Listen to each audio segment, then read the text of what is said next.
I'm going to talk you through this little shoulder series. It's a cool down.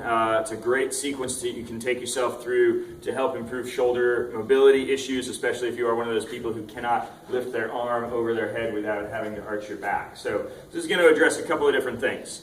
Hopefully you guys can see this all okay. We'll go through it real briefly in class also. This is going to be a good primer for you. So we're going to start in a kneeling position, sort of table pose. If you're a yogi, hands and knees, looking for just a quadruped kind of a start position. We're going to start with scapular shrug. So I'm going to do this from a couple different directions, so hopefully you guys can see. From this sort of all fours position, I'm going to push the ground away, and I'm trying to get my shoulder blades to wrap forward around my rib cage. Now I'm going to squeeze the shoulders together and down into my back pockets, and I'm trying to retract them as aggressively as I can and push back up. So squeeze down and push back up. Just in case that's not real visible from the front, we'll try it from the side. So push the floor away, but I'm going to keep my shoulders away from my ears, so I'm not going to shrug up. I'm simply going to push the floor away and then squeeze down and back into my back pockets and then push back up. I want you to feel this in between your shoulder blades, sort of in the middle of your back. Those are the muscles that you're after. After you get through some reps of that, we're going to do a thoracic spine rotation. Again, this is very simple. I'll do it from a couple of different angles so that you guys can see what's going on. This is also going to be done in this all fours position. One arm is going to come up here by the ear. We're going to rotate that elbow down towards the ground, and we're going to lift up towards the ceiling. Back down towards the ground, and then up towards the ceiling. Right? From the side, we've got elbow at the ear, hand at the ear, elbow out. Rotate elbow down towards the floor, lift up towards the ceiling, back down, and up. You're going to do some reps of those on each side. Third piece that you're going to do is a child's pose arm raise. This one is a lot more challenging than it looks, so I'll give you guys a couple of modifications also. You may or may not be familiar with child's pose. This is a pose that puts you sort of on your knees, and you're going to fold over so your head and your face are going to end up close to the floor.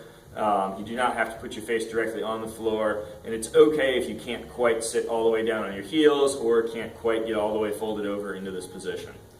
For this particular position, we're going to have arms out in front of us as we come down. The first thing I'm going to do is reach my hand out and try to flip it over. My other arm is going to stay flat on the floor. Then I'm going to try to lift my palm and my thumb up towards the ceiling as far as I can.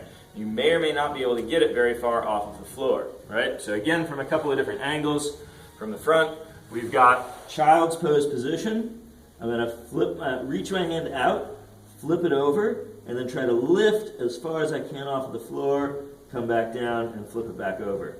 Other side, reach out, flip over, lift, back down, flip it back over, and repeat. Again, prescribed number of reps on each side there. From the side, so you can see what this looks like, is child's pose, reach out, flip over, lift, and come back down.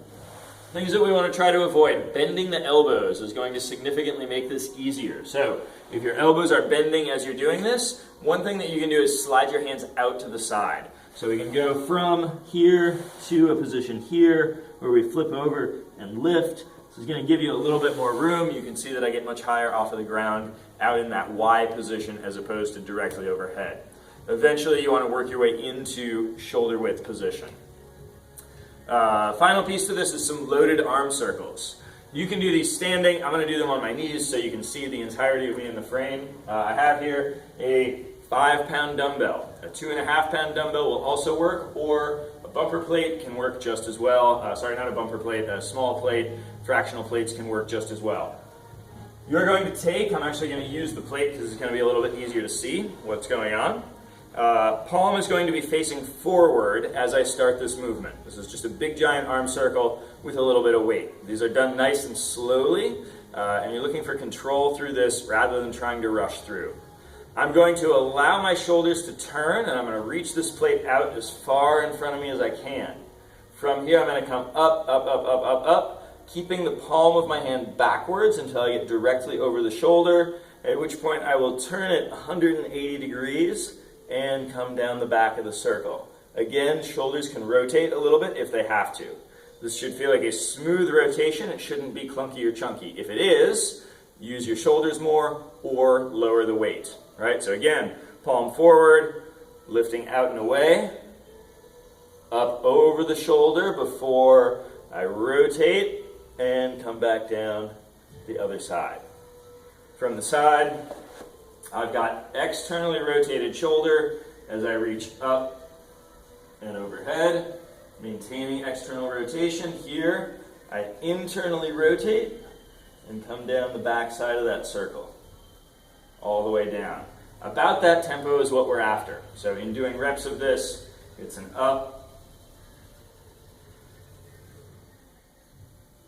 rotate, down.